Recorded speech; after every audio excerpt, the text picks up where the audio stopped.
And here I am pushing a panel at you right at the time when really what you want to drink is maybe a drink and heading home.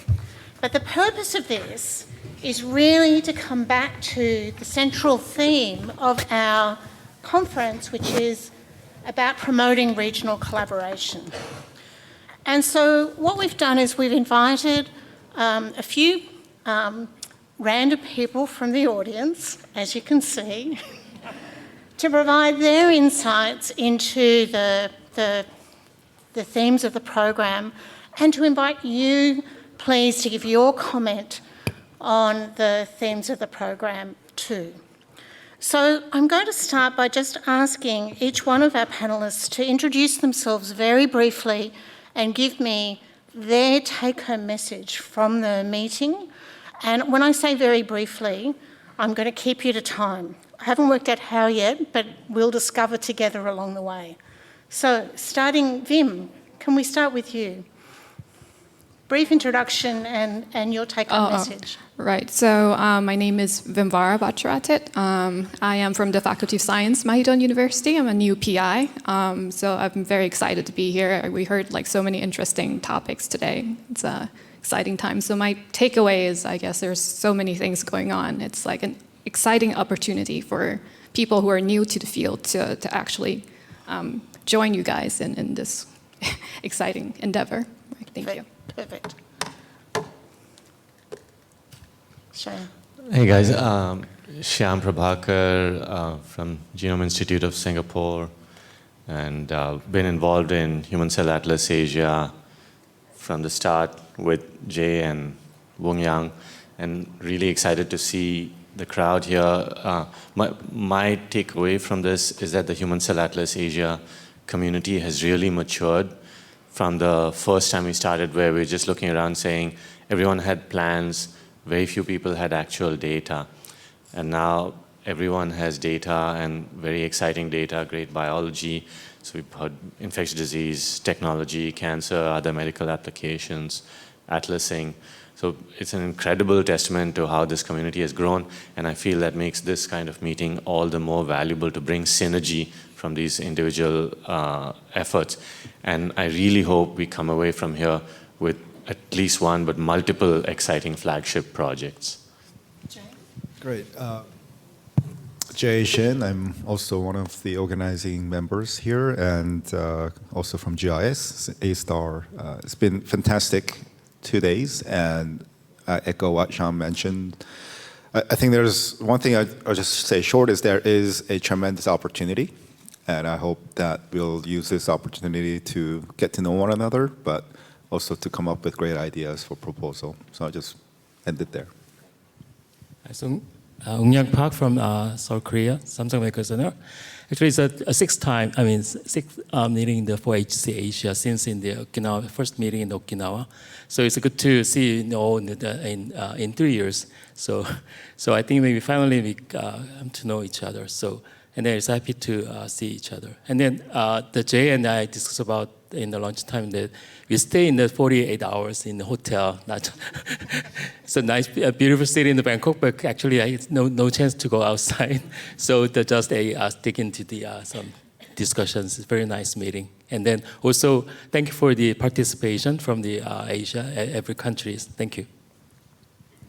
Yeah, so Irene Gallego Romero from the University of Melbourne, and I think I'm a relative newcomer to the single-cell community, but for me what's been really interesting to see, and my takeaway is that certainly the community that's been built around single-cell sequencing in Asia is phenomenal and extremely capable. And so I think that actually we're ready to sort of move on to the next generation of thornier problems, which I think Christine is going to make us talk about more, so I'm not going to spoil what exactly I think they are.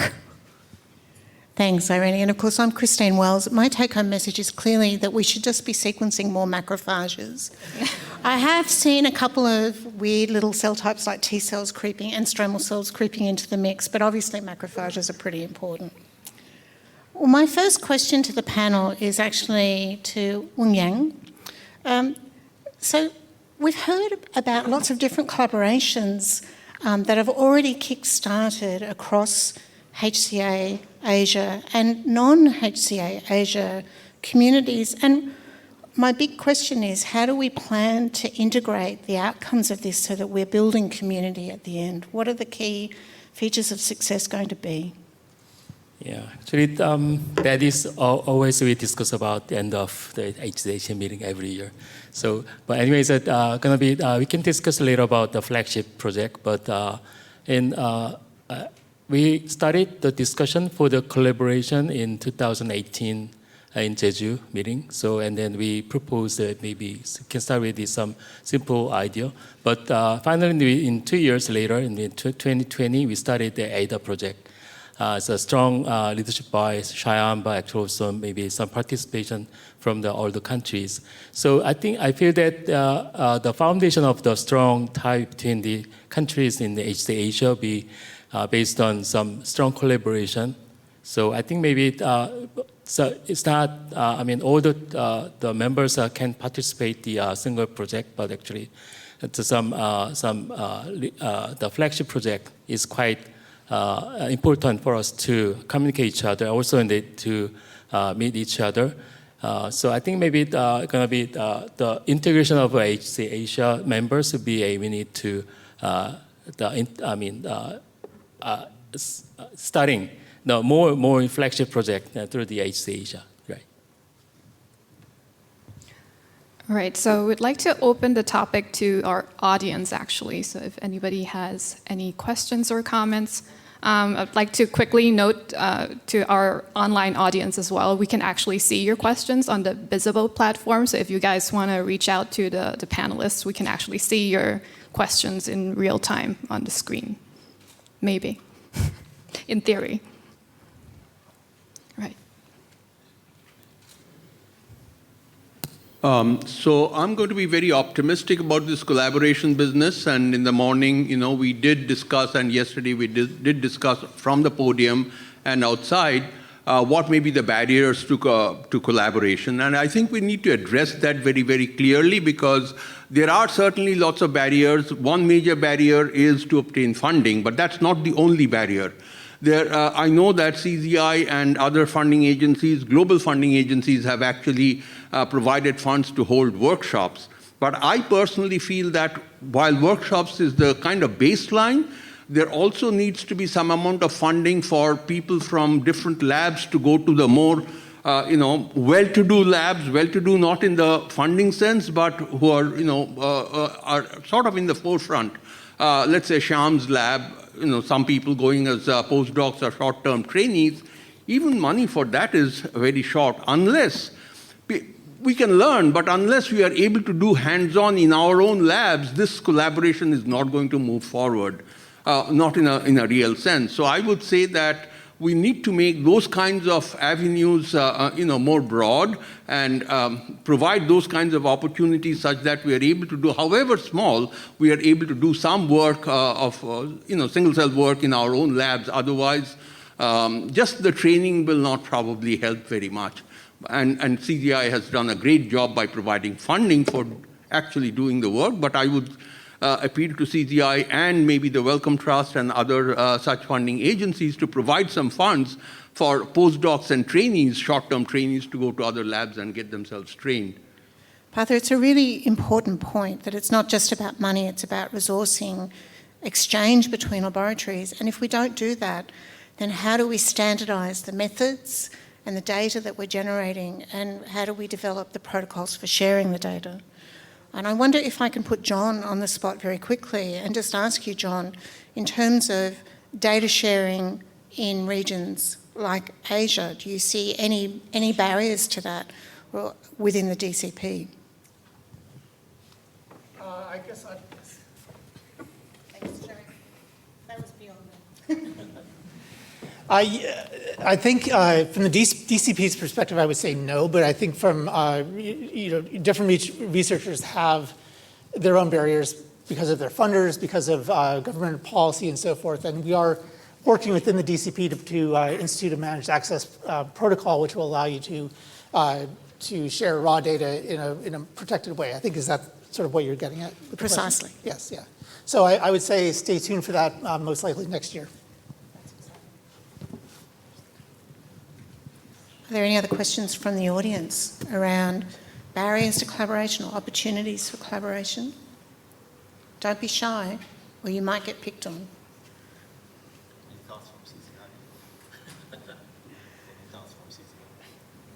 Are there any thoughts from CCI? These would be thoughts from Norbert, not necessarily thoughts from CZI. So from the perspective of, to address the question that Partha had, our budgets are flexible and open. So if you think that exchange and training is an important part of what you want to do, put it in the budget. But that applies to CZI and doesn't really apply to anybody else, right? And so, you know, there are many really great collaborations and groups that have formed. I think the idea of travel and exchange, it's a great idea, and lots of groups have done it. Look, funding is always the barrier, right? And it's funding is always the barrier, I think. But generating resources, sharing those resources, things like the DCPs, Cell by Gene, the HCA equity working groups, training on single cell analysis, those things are really important. I think we get a little bit overexcited, a little bit greedy. We want everything all at once. And we really have to take an incremental approach to the way that we're doing these things. So, you know, keep doing what we're doing in the way that we're doing it, and we will get closer and closer. If we think about HCA Asia, when we first started, to what's going on in this room now, in this short span of time, holy cow, it's amazing. I feel confident that we'll keep getting there if we keep taking these incremental steps that we're taking now. Thanks, Norbert. And I suspect this question of money is going to come up again. But let's throw to the microphone here. Hi, I'm from Amazon Web Services. I'm the CTO of healthcare in Asia Pacific and Japan. And it has been an amazing 2 days workshop for us. We're here to meet pioneers like you, that you're pushing the frontiers of research. And for us, it is important to see how you're dealing with sequencing and the next generation of sequencing, because it's large scale, it's compute intensive, it's storage demanding as well. And I want to ask you, how do you feel about democratizing access, about opening the barriers of collaboration, pushing the policy barriers as well around data sovereignty, about exchange of data, about anonymizing data, and using cloud services to achieve that? And we're here to hear both the positive and the negative and see how we can enable you. We'd love free cloud access. Thanks for offering. That's great. Hi, I'm Archita. I'm from Telethon Kids Institute, and as she said, it's been amazing 2 days.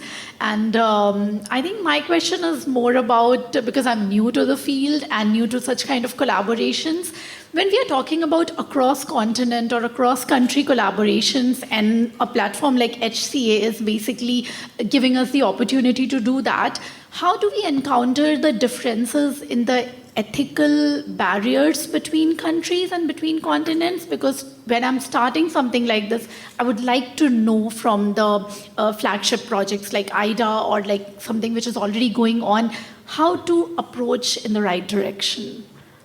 I think this is a really important question, and it actually does touch on the data sovereignty question that I was very flippant about earlier. And I'm going to push the question back over to Cheyenne. Just if you can comment on this question of ethical differences in ethical standards or paperwork or barriers to data generation and data sharing within the region. That's a great question, Archita, and one that comes up very often in this kind of discussion. I don't know if there's a general answer. The thing about ethics requirements, you can say, I would not call them ethics restrictions, ethics requirements, is that they're very particular to communities, countries, legal frameworks, regulatory frameworks, and so on, and institution-specific, country-specific, culture-specific, and so on. So I would hesitate to say anything general, except to say that, so I can give you my experience from IDA, right? that we definitely benefited from working with human geneticists and clinicians who have a lot of experience with working with cohorts and complying with ethics requirements. So we came in as kind of molecular biology and omics researchers with no experience in that. So if I can give a practical suggestion, that would be one. So definitely in Singapore, we tapped into the Singapore's National Precision Medicine Program, which has long been working on cohort studies. That helped a lot on the ethics front. Another thing we learned is that data sharing is another place where ethics requirements can really make or break an initiative, right? Yeah. Luckily in AIDA, we have managed to obtain consent for open data sharing from a number of AIDA partners, but not all. So not all AIDA partners can share data openly. But the good news is that that's not a death blow to the project, because HCA DCP is working on a managed access framework as well. So some of the data from AIDA have been submitted as open access to the DCP, some have been submitted as managed access, and it's okay, the project can still go forward.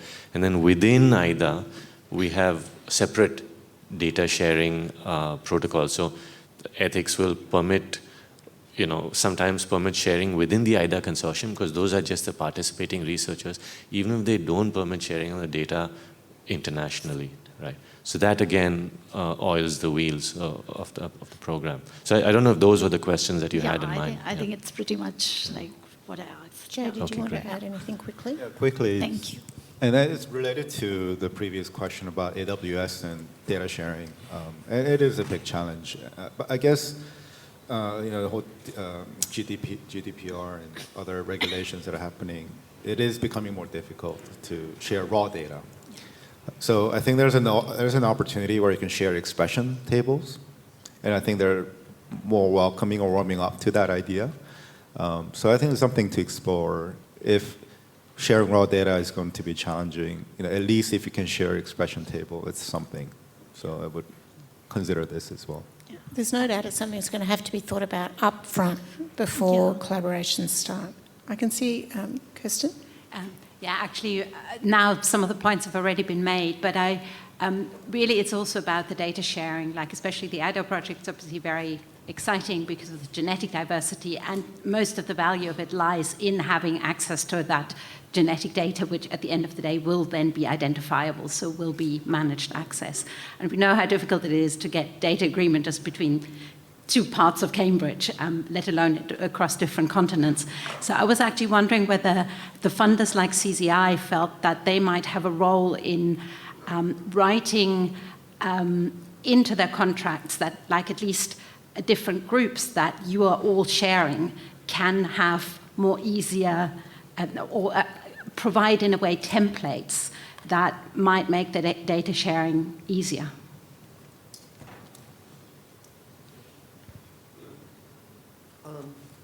So we have so it's a requirement, right? All data, code, protocols have to be open. But all derived data, right? The counts must be open. We understand that there are going to be regulations in government. There's nothing we can do about that, right?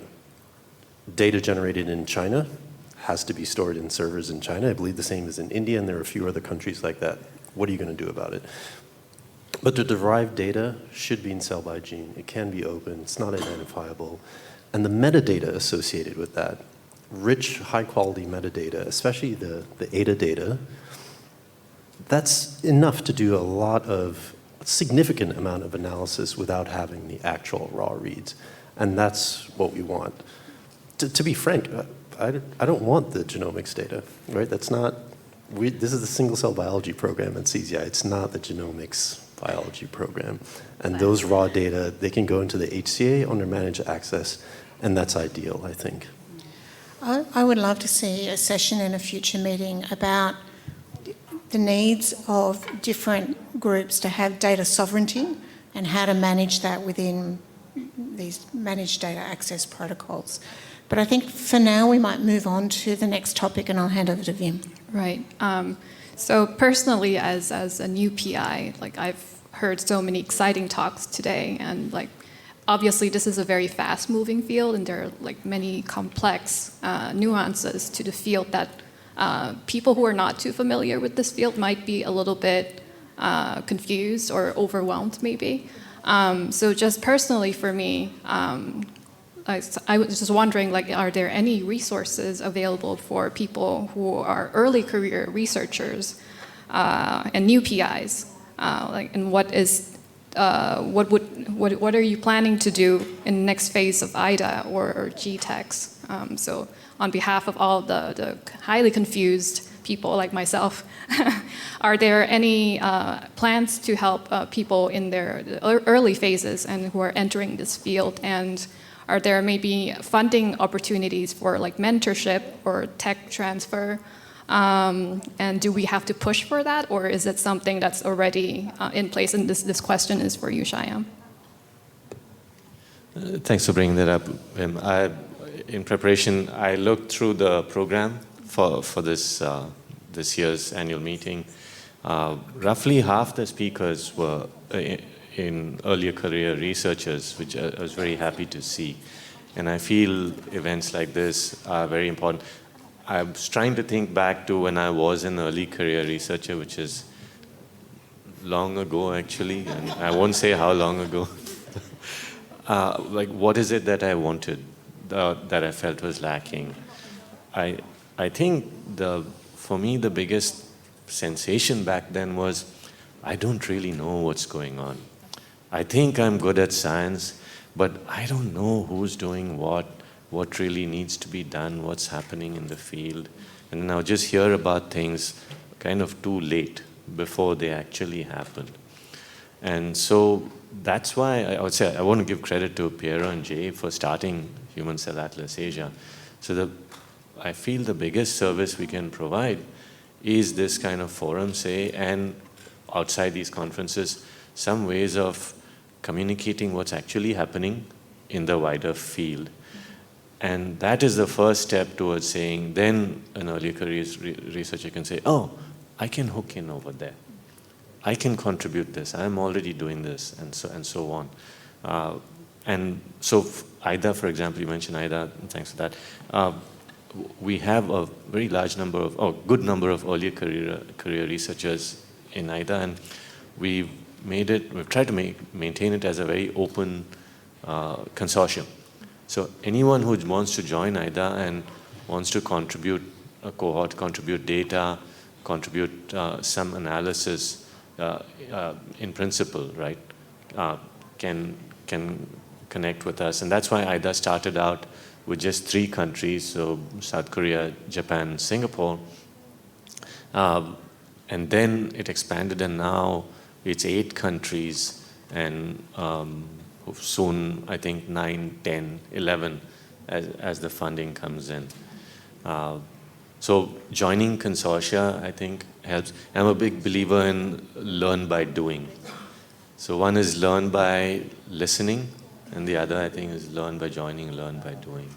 But still, that's my guess of what an earlier career researcher would want, but I would hope to hear from earlier career researchers here. And I also want to acknowledge that, so you mentioned you're still unaware really of what's happening in the HCA.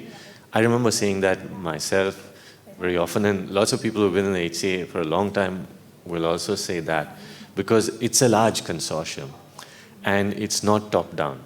So a top-down consortium is very easy. You can see the org chart. You can see the roles and responsibilities of each person. And then in some sense, you know what's happening. HCA is pretty bottom-up. Yeah. So if you want to know what's happening, actually you need to know those 5 people or those 3 people who are sitting at that coffee table in the conference and hatching the plan for this aspect of the HCA, which was not actually mandated by anyone. It's just that group of people came together and decided to do it. And that contributes a sense of, oh, I don't know what's going on.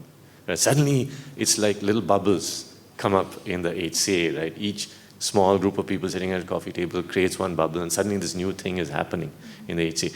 It has gotten more structured now. So I think the bio-networks are the structure of the HCA from my perspective, of actually doing. And so if you want to find out what's happening in your tissue of interest, I'd say contact the bio-networks coordinators for that tissue.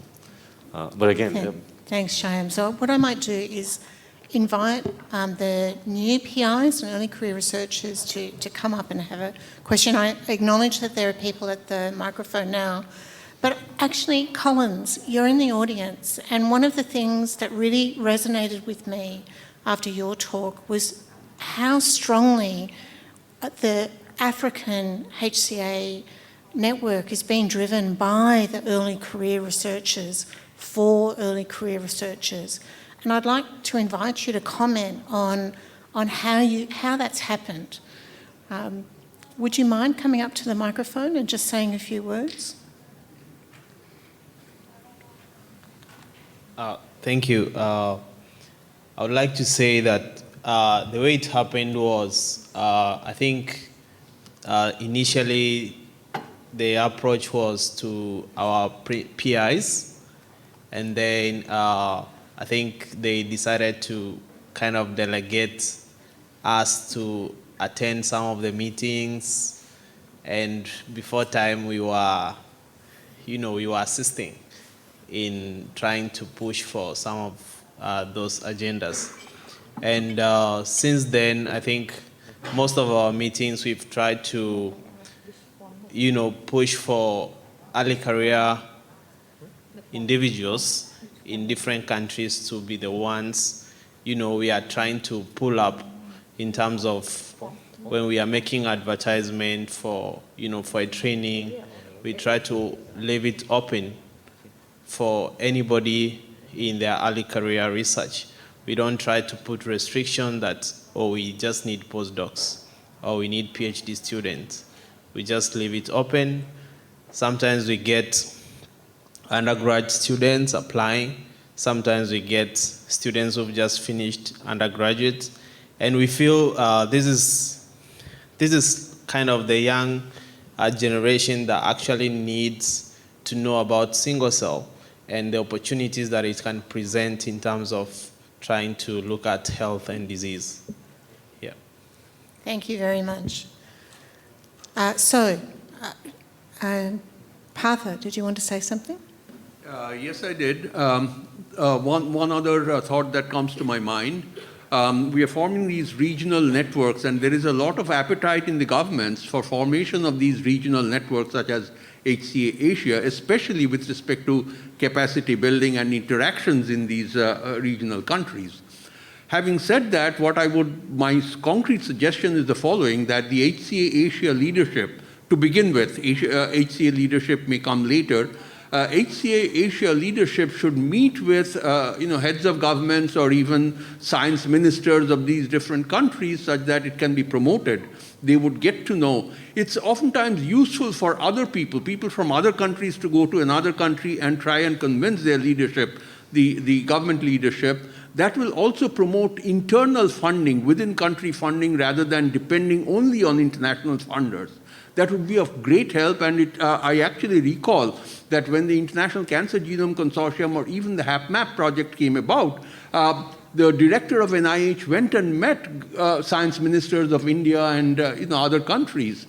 That was very helpful, and it generated actually funds from within. And I would implore and request the HCA Asia leadership and the HCA general leadership to go and spend some time meeting with the heads of governments in various countries. Angela, did you want to comment on that further? I did warn you. Yeah, we did have this discussion last night, didn't we? No, I completely agree. I think that for smaller groups and also smaller places like Hong Kong, it is difficult to get bottom-up sort of efforts going in terms of projects if there's no seed funding to get people united. Because we each already have a very limited budget to do stuff that will more easily get funded, like disease-based or whatever stuff that our individual region is caring about or focusing on. So having some kind of seed funding from a certain source that is buying into the collaborative type of model that HCA represents is really helpful to kind of crystallize efforts.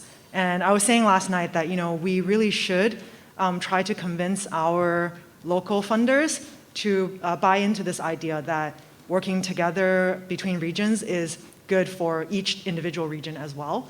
And currently, at least for Hong Kong, I don't feel like our funders buy into this idea.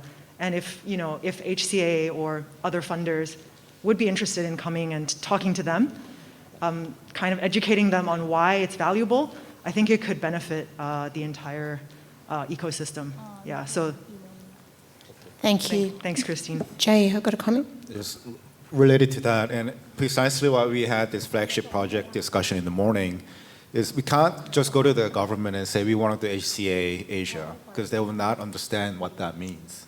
And so what we have to do is provide a case that we want to tackle cancer across Asia. It's much more meaningful and much more tangible way of communicating with the government funders. So I hope that this morning's exercise was to really encourage you to define that flagship project that can help you to communicate to your local funders and say these are areas that we believe will add value. And unfortunately, that's where we have to be more translational and have a more impact in the application. But we just cannot go there and say we want to build a human cell atlas in Asia. It doesn't work. And it's speaking from experience. Yeah. So I highly encourage you to identify that question. So my challenge to the HCA Asia leadership is that when we coalesce these projects and we start the lobbying, that we include the early career researchers in that lobbying cohort so that the money is, it's transparent about how younger people can gain access or be part of that decision making. So in the interest of time, I'm going to change topics, and I can see you at the microphone.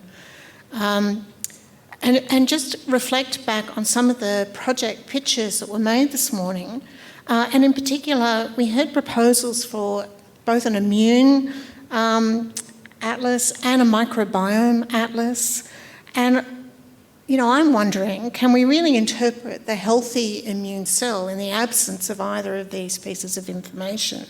And I wanted to ask Irene, what about environmental differences seen between, say, city and rural populations? Or what about infectious histories? How do we account for these?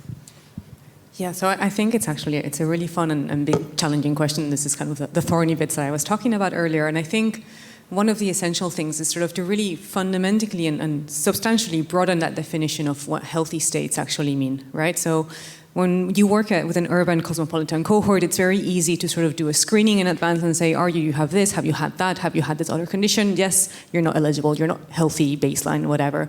But when you're working in rural situations, where you're working in the field, when you're trying to understand how actually the majority of people, even now, kind of live, that doesn't quite work. When we go to the field and we collect samples, we cannot rule out anybody who's ever had diabetes. Half of them don't even know they have diabetes. We have found in our samples of self-reported healthy donors, we found people with malaria, with dengue, who were saying, I'm healthy, I feel fine today. And that's sort of that baseline. And so I think in some ways, that definition of healthy really does vary from place and across places, across times, across environments, across urban, rural, et cetera. And it's very contingent on resourcing, on the resources that you have access to as a community, on health access, but also just simply on historical definitions of health across populations, right? And so that's a challenge, or not a challenge, just more something, a caveat to keep in the back of your mind. The other thing that I think is probably worthwhile, and we can argue as we can talk about it as a group, is the merit of, rather than trying to sort of really have that healthy baseline be very clearly defined, is to sample widely across populations and then do experiments and assays in the lab, whether it be perturbation screens or something, that let us define how, for instance, PBMCs across populations respond to a particular stimulus. And you'll get a range, again, very broad range, and some of that will be genetic, and some of that will capture lifetime exposures across individuals. And from that, it will be really hard, I think, to deconvolute what is being driven by what. But I think those are sort of the big directions to go in if we really want to describe these healthy baseline states in a way that is not going to set us up again for perpetuating the health disparities because we started from a really narrow definition. So I think that would be... And from a very privileged population with very high healthcare and all the rest. Very atypical populations. Right, yes. So in terms of the immune atlases and the microbiome atlases and these activation atlases, are there comments from the audience, questions, proposals, further elaboration? Disagreements. Archita, did you want to comment any further on this?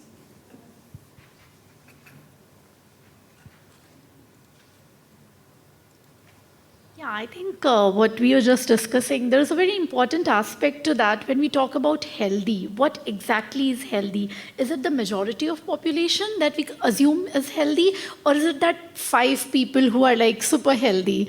So I think that's why it is important to sample more so we know what is healthy, what is baseline, because the baseline is not about not having encountered malaria or any sort of disease ever.